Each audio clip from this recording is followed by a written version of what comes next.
నూతన జీవం, నూతన జీవం, యేసులో నూతన జీవం, నూతన జీవం, నూతన జీవం, యేసులో నూతన జీవం, యేసులో నూతన జీవం, యేసులో నూతన జీవం, యేసులో నూతన జీవం, యేసులో నూతన జీవం,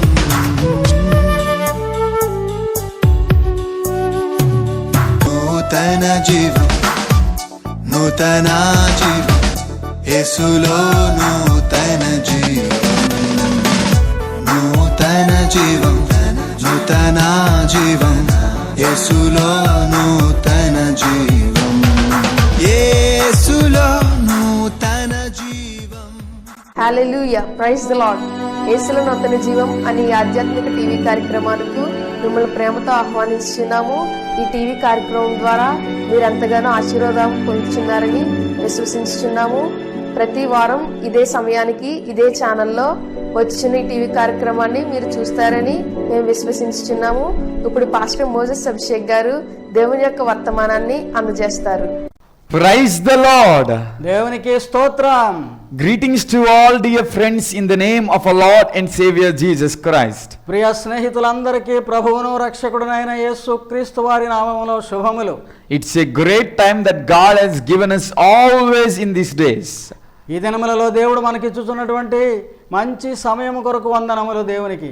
God is blessing us with His provision to meditate His word and to worship Him and praise Him always. ఆయన వాక్యమును ధ్యానించి ఆయనను స్తుతించి ఆరాధించేటువంటి గొప్పదైనటువంటి తరుణములను మనకు దేవుడు ఇచ్చుచూ ఉన్నాడు. And we should be thankful to God for His precious blessings in our life. మన జీవితాలలో ఆయన ఇచ్చుతున్నటువంటి ప్రశస్తమైనటువంటి ఆశీర్వాదములకై కృతజ్ఞులమై ఉండాలి. And today with that understanding let us come before the word of God. అటువంటి అర్థము కలిగినటువంటి ఉద్దేశ్యముతో దేవుని వాక్యము వైపు ఈ దినమున వచ్చేదము. Let us turn our attention to epistle to Corinthians, the second epistle to Corinthians.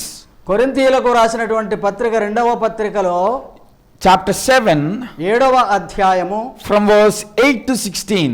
8వ వచనము నుండి 16వ వచనము వరకు. The second epistle to Corinthians chapter 7 verse 8 to 16. కొరింథీయులకు రాసిన రెండవ పత్రిక 7వ అధ్యాయము 8వ వచనము నుండి 16వ వచనము వరకు. I am reading 8th verse.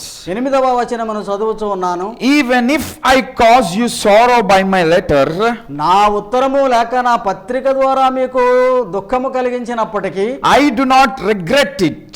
దానిని గురించి నేను చింతించుటలేదు. Though I didn't regret it, నేను చింతించకపోయినను I see that my letter hurt you.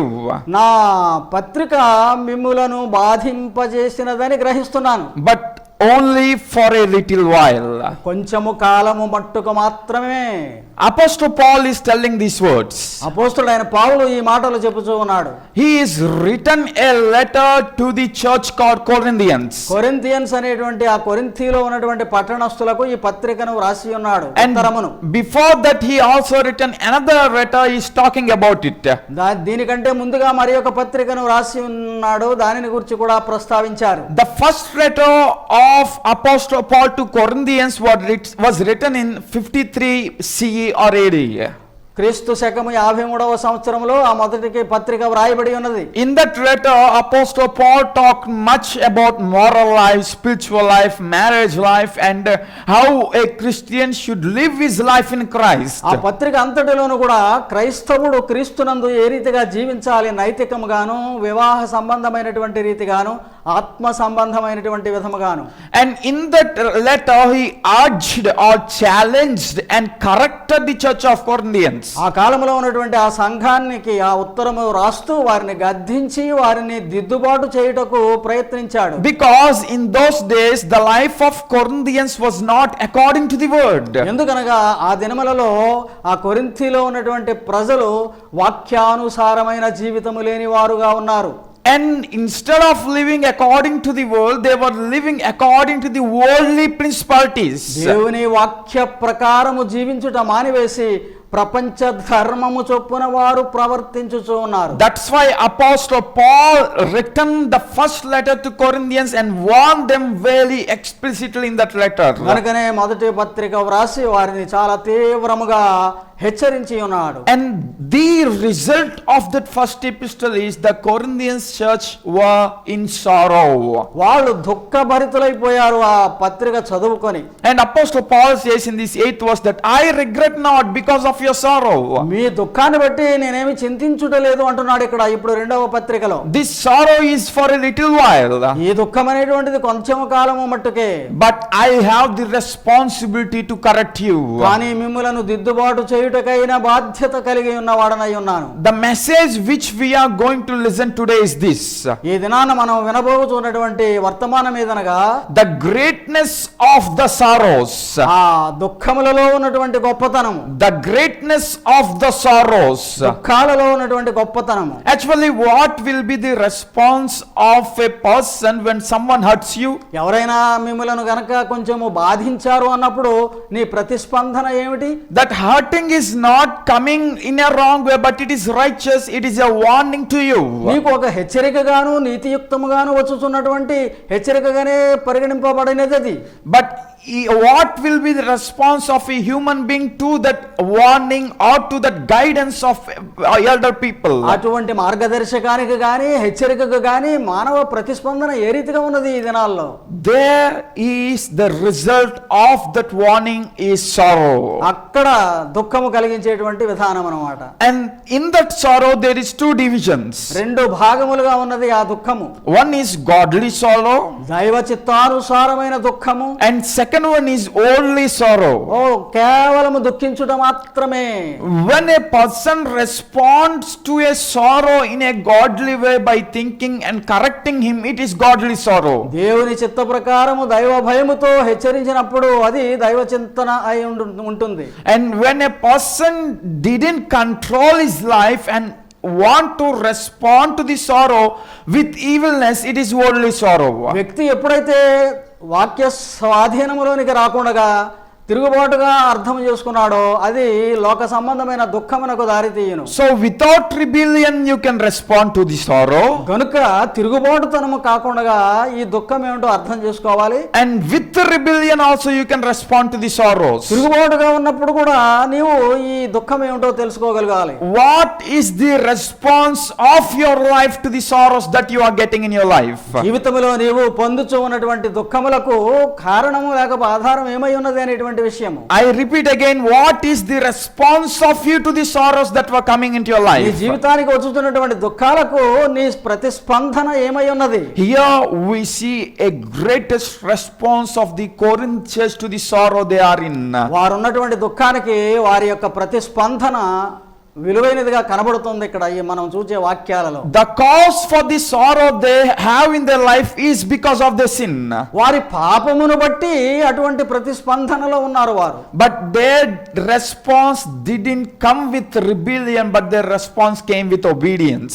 అది విధేయతతో గనక ఆ ప్రతిస్పందన వచ్చినట్లయితే అది మంచిది, వారు తిరుగుబాటుతనముతో కాకుండా. That's why the sorrows which come into our life is a greatest thing. కనుక మన జీవితానికి వచ్చేటువంటి దుఃఖాలు చాలా గొప్పవే, నిజమే. When that sorrows will be great means, అప్పుడు ఎప్పుడు అంత గొప్పవిగా ఉంటవి అంటే, firstly, మొట్టమొదటిగా in verse 9 Apostle Paul says like this. 9వ వచనంలో ఈ రీతిగా చెప్పుచూ ఉన్నాడు అపోస్తలుడైన పౌలు గారు. Yet now I am happy, ఇప్పుడు కొంతకాలం నేను సంతోషముగా ఉన్నాను. not because you are made sorrow, నీవు దుఃఖించుతున్నందులకై కాదు, but because your sorrow led you to repentance. నీ దుఃఖము నిన్ను ప్రాయశ్చిత్తమునకు లేక ఒప్పుకోలుదనమునకు నడిపించినందులకు. How our sorrows will be great? ఎందుకు మన దుఃఖములు గొప్పవవుతాయి అంటే, because of sorrows that lead us to repentance. మనలను పశ్చాత్తాపం వైపు నడిపించేటువంటివిగా ఉండేటువంటివి గొప్ప దుఃఖములే నిజముగా. The first response of the church to the sorrow they were in is repentance. అక్కడ వారికి ఉన్నటువంటి ఆ దుఃఖములో ఉన్నటువంటి దానికి ప్రతిస్పందన ఏమంటే మొట్టమొదటిది పశ్చాత్తాపపడుట. This church of Corinth, after listening all the first epistle of Apostle Paul, they didn't rebel against Paul. అపోస్తలుడైన పౌలు యొక్క మొదటి పత్రిక విన్నంతసేపు విన్న తర్వాత వాళ్ళు ఏమాత్రం తిరుగుబాటుతనముగా ప్రవర్తించలేదు. But they acknowledge the mistakes that they have in their heart. వారి హృదయములలో ఉన్నటువంటి తప్పులను అన్నిటినీ అంగీకరించగలిగిన వారుగా ఉన్నారు. They turned their heart and came before God asking forgiveness to God. దేవుని వైపు తమ హృదయములను తిప్పి దేవుని దగ్గర పశ్చాత్తాపపడి క్షమాపణ అడిగి ఉన్నారు. They didn't think, oh, what sin I have did, I am living according to my will, I have no wrong in myself. నాలో తప్పేమీ లేదు, నేనేం పాపం చేశాను నా అని వాళ్ళ సొంత ఉద్దేశ్యమును బట్టి జీవిస్తూ ఉన్నవారు. Even today when we correct a person, there are people who rebel against us. ఈ దినములలో కూడా ఎవరికైనా బుద్ధి చెప్పేటప్పటికి మనమే తిరగబడతారు. They won't understand why we are guiding them. ఎందుకు వారిని నడిపిస్తున్నామో మార్గదర్శకముగా అనే విషయాన్ని లెక్క పెట్టరు. They don't know the greatness of the warning that we are giving to them. మనం చూస్తున్నటువంటి హెచ్చరికలో ఉన్నటువంటి గొప్పతనాన్ని వారు గమనించరు. Yes, it may hurt them. వాళ్ళకి దుఃఖమే కష్టమే కలిగిస్తుంది, బాధ. Or the counsel of the great people may hurt you. గొప్ప గొప్ప ప్రజల యొక్క ఆలోచనలన్నీ కూడా నీకు బాధాకరముగానే ఉండవచ్చు. Or the God's word that says you are a sinner may hurt you. దేవుని వాక్యము నీవు పాపివని చెప్తూ ఉన్నప్పుడు కూడా నీకు బాధాకరమే. But when you accept that word, then only you can find greatness in your life. కానీ ఎప్పుడైతే నీవు ఆ హెచ్చరిక వాక్యమును అంగీకరించగలుగుతావో అప్పుడు నీ జీవిత గొప్పతనమును చూడగలుగుతావు. This sorrow will be great if you accept the counsel and repent in those situations. అటువంటి పరిస్థితులలో ఉన్నటువంటి హెచ్చరికను నువ్వు విని పశ్చాత్తాపపడితే మహాఘనమైన జీవితాన్ని చూడగలుగుతావు. Derek Prince, a wonderful author, said like this: ఒక గొప్ప గ్రంథకర్త ఈ రీతిగా చెప్తూ ఉన్నాడు, repentance is not an emotion. Repentance అంటే లేక పశ్చాత్తాపపడడం అంటే ఏదో ఉద్రేకపూరితము కాదు. Rather, repentance is a decision. ఒక నిర్ణయము అనేటువంటిది.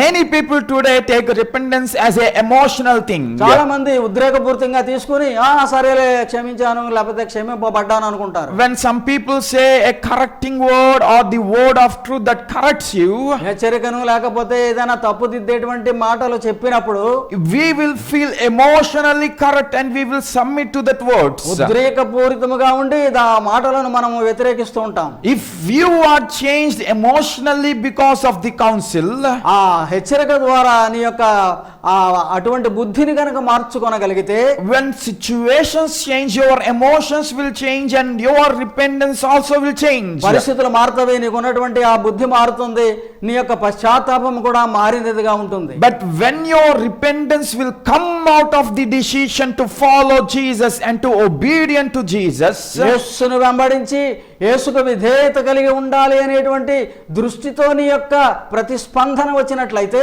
your repentance will last long and you are the truly repentant person. నీ పశ్చాత్తాపము చిరస్థాయిగా నిలిచి ఉంటుంది, నిజముగా నీవు పశ్చాత్తాపపడిన వాడవే. So the true repentance will not come out of emotion. కనుక ఉద్రేకపూరితంగా వచ్చేసింది ఒక పశ్చాత్తాపం కాదు. But a true repentance comes out of the decision. ఒక నిర్ణయానికి వచ్చి నీవు దానిని నిర్ణయించుకొని చెప్పుట ద్వారా వచ్చేటువంటి పశ్చాత్తాపం. And here in the midst of sorrow, the church of Corinth is having the true repentance of the decision. ఆ దుఃఖముల మధ్యన ఆ కొరింథీ సంఘము నిజమైనటువంటి దృఢత్వమైనటువంటి నిర్ణయముతో పశ్చాత్తాపమును తెలియజేస్తూ ఉన్నారు. Not because of Apostle Paul's words they were emotionally corrected. పౌలు గారి యొక్క మాటల వలన ఉద్రేకపూరితంగా హెచ్చరింపబడడం కాదు. Not because of Apostle Paul's letter they were emotionally changed. వారు ఏ రీతిగా కూడా ఆయన వ్రాసిన ఉత్తరము ద్వారా మారారు అంటానికి కాదు. But they made a decision to submit their life to Jesus and repent and turn back to him. తమ జీవితములను యేసుకు సమర్పించుకోవాలి అనేటువంటి నిర్ణయం తీసుకున్న తర్వాత వచ్చినటువంటి పశ్చాత్తాపం. Do you know who is telling this all things? ఇవన్నీ కూడా ఎవరు చెప్తున్నారో తెలుసా మీకు? Titus, the wonderful disciple of Paul, came and witnessed these things to Apostle Paul. తీతు అనేటువంటి ఆ శిష్యుడు ఇవన్నీ కూడా సాక్షార్థముగా తిలకించి చెబుతూ చెబుతూ ఉన్నాడు. So Titus saw the true repentance in the life of the people and is telling to Apostle Paul. అపోస్తలుడు పౌలు గారితో చెప్తూ ఉన్నాడు వీళ్ళని గురించి అన్నట్లు వారికి నిజ పశ్చాత్తాపము వచ్చినదని. And with delight Apostle Paul is saying these words. అప్పుడు పౌలు గారు మహదానందముతో చెప్తూ ఉన్నాడు. So the true repentance will come out of the decision you make. నీవు చేసే నిర్ణయములో నుండి వస్తుంది నిజమైన పశ్చాత్తాపపు ప్రకటన. And that decision has to spring from the will to follow Jesus. నీ యొక్క చిత్తము నీ యొక్క చిత్త ప్రవృత్తిలో నుండి బయలుదేరి క్రీస్తును అనుసరించుటకుగా వచ్చేటువంటి పశ్చాత్తాపముగా ఉండాలి. And when you have repentance in sorrows, your sorrows are great. అటువంటి పరిస్థితుల్లో గనక నీకు దుఃఖం ఉంటే గనక అది నిజముగా గొప్పదైన దుఃఖమే గొప్పది. So do not think why sorrows are coming to my life. నా జీవితానికి ఈ దుఃఖం వచ్చింది ఎందుకు అని నీవు అనుకోనవద్దు. Why every people are warning me? Do not think about it. దాని గురించి ఆలోచిస్తున్నారు లేకపోతే నాకే చెప్తున్నారేంటి ఈ హెచ్చరిక అందరూ అనుకోవద్దు. But those counsel and the sorrows is to lead you into true repentance.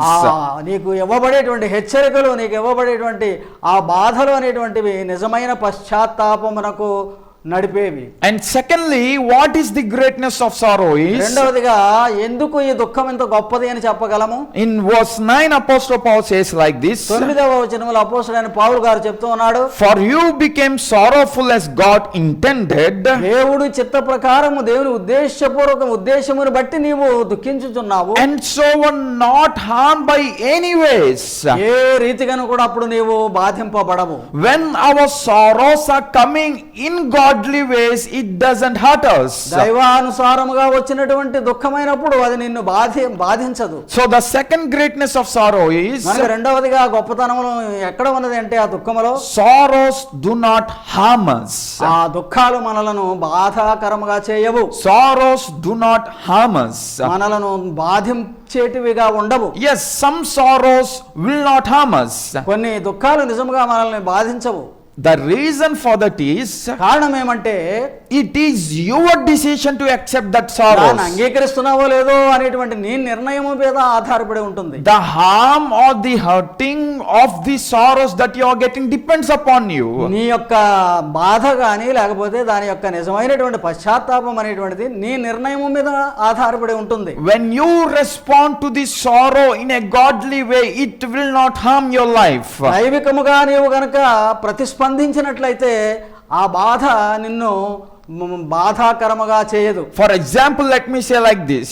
ఉదాహరణగా ఈ మాట చెప్తున్నాను వినండి. The sorrow in the life of Job according to the intention of God. దేవుని చిత్త ప్రకారమైనటువంటి బాధలు యోబు అనుభవించాడు. And Job understood it is the intention of God and accepted the sorrow that came into his life. దేవుని చిత్తమని గ్రహించాడు గనుక అతని జీవితానికి ఈ దుఃఖం రావడం కావాల్సి ఉన్నది అని అనుకున్నాడు. And he was obedient in that sorrow which he got from God. దేవుని దగ్గర నుండి వచ్చినటువంటి ఆ దుఃఖానికి విధేయుడై భరించాడు. And because of that sorrow came in the life of Job didn't hurt Job. అటువంటి దుఃఖము ఉన్నది కనుకనే అతనికి బాధాకరం అనిపించినటువంటి విధముగా అతడు ఉండలేదు. So in the life of you, నీ జీవితంలో కూడా when you accept the sorrow which coming into your life, నీ జీవితానికి దుఃఖం వస్తుంది అని నీవు అనుకున్నప్పుడు you have to accept it so that no harm will come to you. నీవు దానిని గనక అంగీకరించగలిగితే అది నీకు బాధాకరముగా ఉండవలసిన పని లేదు. It is the intention of God to send this sorrow to you so that you will be corrected.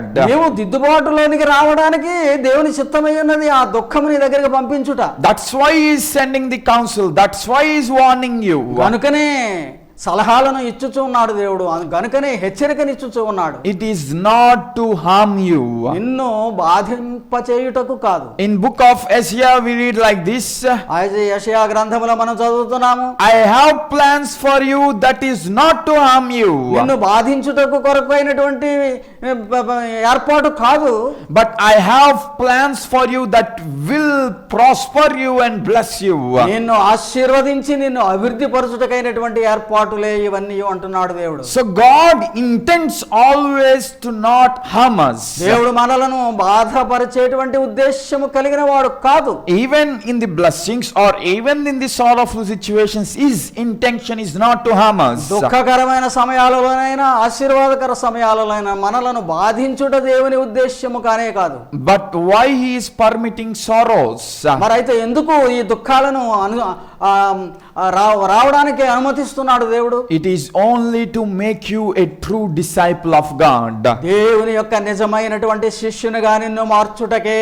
Dear people of God who is listening God's word, దేవుని వాక్యము వినుచున్న ప్రియ దేవుని బిడ్డలారా, the problems which you are raising in your life, నీ జీవితంలో వచ్చేటువంటి సమస్యలు అనేకములైన, the corrections which you are getting from other people into your life, నీ జీవితానికి ఇతరులు ఇచ్చేటువంటి ఆ దిద్దుబాటు సలహాలు ఉన్నటువంటి తరుణములో, and more of the counsel of your own pastors that you are receiving in your life, నీ జీవితంలో మీ సొంత కాపరులు ఇచ్చేటువంటి సలహాలను కూడా నీవు వింటూ ఉన్నప్పుడు, it is not to harm you but to lead you in righteous way. నిన్ను బాధించుటకు కాదు గాని నీతి మార్గములో నడిపించుటకు మాత్రమే. And the third greatness of sorrow is, మూడవ గొప్పతనం ఏమంటే దుఃఖములో, in verse 10 Apostle Paul says like this, 10వ వచనములో చెప్తూ ఉన్నాడు, godly sorrows bring repentance దైవ చిత్తానుసారమైన దుఃఖము పశ్చాత్తాపమును కలిగించును, that leads to salvation. అది రక్షణలోనికి నిన్ను నడిపించును. So what is the third greatness of sorrow is, దుఃఖం వచ్చింది అంటే ఆ దుఃఖం యొక్క గొప్ప ఫలితము మూడవది ఏమంటే, sorrow will lead you to salvation. ఆ దుఃఖము నిన్ను రక్షణకు నడిపించుచు ఉన్నది. Firstly, sorrow will lead us to repentance, పశ్చాత్తాపమునకు నడిపించుచు ఉన్నది దుఃఖము. and secondly, sorrow that do not harm us, రెండవది మనల్ని బాధించుటకు మాత్రము కాదు అని తెలుసుకున్నాం. and thirdly, sorrows will lead us to salvation. మూడవదిగా రక్షణలోనికి నడిపించేటువంటి దుఃఖముగా ఉన్నట్లు చూస్తున్నాం. Sorrows, why God is permitting means to bring you to the salvation of God. ఈ దుఃఖములు దేవుడు ఎందుకు అనుమతించుచున్నాడు అంటే నిన్ను రక్షణలోనికి తీసుకొని రావడానికి. Once upon a time when Jesus is living in this world, ఈ భూలోక యాత్రలో జీవిత కాలమందు యేసు వారు ఉన్నప్పుడు, there was a blind man who was blind from his childhood. బాల్యము నుండి గుడ్డివాడుగా ఉన్న కుర్రవాడు ఉన్నాడు. And the disciples asked Jesus, what is the reason for this blindness of this person? శిష్యులు అడిగి ఉన్నారు ప్రభువు వారిని, ఇతని యొక్క గుడ్డితనమునకు కారణం ఏమిటి అని. Is it because of his sin or his forefather's sin or parents' sin? పితరుల యొక్క పాపాలా, తల్లిదండ్రుల యొక్క పాపాలా, వీడి పాపమా అని అడిగారు. But Jesus replied, it is not because of anyone's sin, but it is to bring glory to God. ఎవరి పాపము వలనను కాదు గాని దేవుని మహిమ బయలుపరచబడుటకు అని జవాబిచ్చారు యేసువారు. Why God permitted that man to be blind? ఆ రీతిగా గుడ్డివాడుగా ఉండడానికి దేవుడు ఎందుకు అనుమతించాడు? It is because through his lifestyle, through his faith in Jesus, people will come to salvation. అతని జీవిత విధానము ద్వారా, అతనికి ఉన్నటువంటి విశ్వాసము ద్వారా ప్రజలు రక్షింపబడేటందుకు అద్భుతము జరుగుటకు. Dear people, let me say to you like this. ఈ రీతిగా చెప్తాను వినండి ప్రజలారా, ప్రియమైన వారలారా. The sickness which you have in your life, మీ జీవితంలో ఉన్నటువంటి ఏదైనా అనారోగ్యం ఉంటే, it may be the cause of sin or it may not be cause of the sin. పాపము వలన ఫలితమై ఉండొచ్చు, లేకపోతే ఫలితము కాకపోవచ్చు. Whatever cause it may have, the main intention of it is to bring you to the salvation. కారణం ఏదైనాను సరే ప్రథమముగా నిన్ను రక్షణలోనికి తీసుకొని వచ్చుటకే దైవ ఉద్దేశ్యము. This sickness, the problems, the sorrows will lead you to the salvation if you stand firm in Christ. దుఃఖములు, కష్టములు లేక బాధలు నీవు సరిగా నిలువబడగలగడానికి, రక్షణలోకి రావడానికి. And when you stand firm in that sorrows, ఆ దుఃఖాలలో నీవు స్థిరముగా నిలువబడగలిగితే, not only you will get into salvation, రక్షణలోనికి వచ్చుట మాత్రమే కాక, not only you will be saved, రక్షింపబడుట మాత్రమే కాక, the people who sees you also will be saved. నిన్ను చూచువారందరూ కూడా రక్షింపబడగలరు. That's what we see in that miracle of Jesus did to that blind man. ఆ గుడ్డివానికి యేసు చేసిన అద్భుతములో మనం చూసినటువంటి సంగతి అదే. When Jesus healed him in the sorrow of his blindness, అతనికి ఉన్నటువంటి గుడ్డితనం అనేటువంటి దుఃఖములో నుండి యేసు బాగు చేసినప్పుడు, through his faith many people saw that faith and many people followed Jesus. అతని విశ్వాసమును బట్టి అక్కడ జరిగిన అద్భుతమును బట్టి అనేకులు యేసును వెంబడించి ఉన్నారని ఉన్నది. So in the sorrows of your life, కనుక జీవితంలో నీకు వచ్చేటువంటి దుఃఖములలో you must accept them and take a step to follow Jesus Christ. వాటిని అంగీకరించి నీ యొక్క నిర్ణయము తీసుకొని ప్రభువును వెంబడించుట చేయాలి. Then it will lead you to the salvation. అప్పుడు నీకు రక్షణ దొరుకుతుంది. That's why Apostle Paul says here, it will lead to repentance and then to salvation. పశ్చాత్తాపము నుండి రక్షణకు నిన్ను నడిపించునని చెప్తున్నాడు. అందుకే And the fourth greatness of the sorrow is, నాలుగవ గొప్పతనం ఏమంటే ఆ దుఃఖములో godly sorrows will leave no regret. దైవ చిత్తానుసారమైన దుఃఖము ఏ మాత్రము ఇంకా చింతనగా నిన్ను బాధించదు. Many times when we sin, we carry the regretness of the sin we did. పాపం చేస్తున్నాం కనుక ఆ చింత చాలా కాలం ఉంటది. And we regret of the mistakes that we have done in our life. మన జీవితాలలో చేసినటువంటి అపరాధములు ఆ చింతనగా భయంకరమైన చింతగా మిగిలిపోతాయి. But Apostle Paul says here, there will be no regret to you in the sorrows. ఈ దుఃఖములో నీకు అటువంటి చింతన అక్కరలేదంటున్నాడు. The reason because of those no regretness is, ఎందుకు చింతించవలసిన పని లేదు అనేటువంటి కారణం, because they accepted it, repented it, and they got the salvation. ఎందుకనగా దానిని అంగీకరించి పశ్చాత్తాపపడి రక్షింపబడ్డారు కనుక. So when they got the salvation, when they accepted it, they will not be regretting. అంగీకరించిన తర్వాత రక్షణ పొందిన తర్వాత ఇంకా చింతించవలసిన పని లేదు. And that has same happened in the life of this Corinth church. ఈ కొరింథీ సంఘములో జరిగినటువంటి ఘట్టమే అది. They didn't regret for the sorrow they went in their lives. వాళ్ళ జీవితాలకు వచ్చినటువంటి ఆ దుఃఖాన్ని బట్టి వాళ్ళు ఏమాత్రము చింతించలేదు. But they were happy because of that sorrow. ఆ దుఃఖమును బట్టి వారు సంతోషించారు. They were happy in the midst of that sorrow. కష్టముల మధ్యనే వారు సంతోషించారు. So this is the greatness of the sorrows. కనుక దుఃఖాలలో ఉన్న గొప్పతనం అంటే అది అర్థమైందా ఇప్పుడు? It will give you salvation. నీకు రక్షణనిచ్చేటువంటిది. It will give you the repentance. నీకు పశ్చాత్తాపమునిచ్చేటువంటిది. It will not harm you. నీకు హానికరములు ఏమాత్రము కాదు. It will not lead you to regretness. ఇక ఏమాత్రం కూడా చింతనలోనే నిన్ను ఉంచదు. And this, when you repent and understand the counsel, ఎప్పుడైతే నీవు సలహాను అంగీకరించి పశ్చాత్తాపపడతావు, you will get this greatness of sorrow fulfilled in your life. ఈ జీవితంలో ఉన్నటువంటి దుఃఖములకు గొప్పతనము లేక దుఃఖములలోనే సంతోషించుట అనేటువంటిది చూడగలుగుతాం. Dear people, today I am telling to you, ప్రియ ప్రజలారా, ఈ దినాన్ని మీకు చెప్తూ ఉన్నాను, accept the sorrows in your life. నీ జీవితంలో వచ్చేటువంటి దుఃఖాలన్నిటిని కూడా అంగీకరించు. And recognize them that it is to correct you. నిన్ను దిద్దుబాటు మంచితనంలోనికి అనేటువంటి సంగతి గ్రహించి అంగీకరించు. And understand that there is a God's will behind that sorrow. ఆ దుఃఖమునకు వెనక దేవుని చిత్తము ఉన్నదని గమనించు. And then you will be blessed. నీవు ఆశీర్వదింపబడతావు. Today you want those blessings? ఆ ఆశీర్వాదములు నీకు ఈ దినమున కావాలనా? Come, let us pray to God. రండి ప్రార్థిద్దాం. Father Lord, we thank you for this time. పరలోకపు తండ్రి, ఈ సమయముకై నీకు వందనములు. Lord, thank you for making us understand that these sorrows we are getting in our life is to glorify you. మా జీవితాలలో వచ్చేటువంటి ఈ దుఃఖాలు నిన్ను మహిమపరచడానికే. And these sorrows has a great intention behind them. వాటి వెనక గొప్పదైనటువంటి ఆలోచన ఉన్నది. They are to lead us to repentance. పశ్చాత్తాపమునకు నడిపించుటకు. They are to lead us to salvation. రక్షణకు నడిపించుటకు. They are to lead us to a great truth that is found in you. నీలో ఉన్నటువంటి గొప్ప సత్యమును కనుగొనుటకు. It is not to harm us. హానికరములు ఏమాత్రము కాదు. Father, today the people who are getting counsel from various people, help them and give them the mind to accept those things. అనేకులు సలహాలు ఇచ్చుచూ ఉండగా మంచి సలహాలు ఆ ప్రజలు దానిని అంగీకరించున్నట్లు అనుగ్రహించు ప్రభువా. Help them to come into the righteous counsel so that they will live a righteous life. నీతియుక్తమైనటువంటి సలహాలను అంగీకరించి నీలోనికి రావడానికి కృప చూపించు. Take away the thoughts and the actions of rebellions from the people's life. ప్రజల జీవితాలలో ఉన్నటువంటి తిరుగుబాటుతనమైనటువంటి తలంపులను మనసులను తీసివేయము. And give us all blessings through our obedience in the midst of any situations. ఏ పరిస్థితుల్లోనైనా విధేయతతో కూడినటువంటి ఆ అంగీకారమును కలిగి ఉండుటకు సహాయము చేయము. Thank you, Jesus, for hearing our prayer. మా ప్రార్థన వినినందుకు వందనములు యేసు ప్రభు. We ask in Jesus' name. యేసు నామములో అడుగుచున్నాము తండ్రి. Amen. Amen. May God bless you all. దేవుడు మిమ్మల్ని అందరినీ దీవించును గాక. Praise the Lord.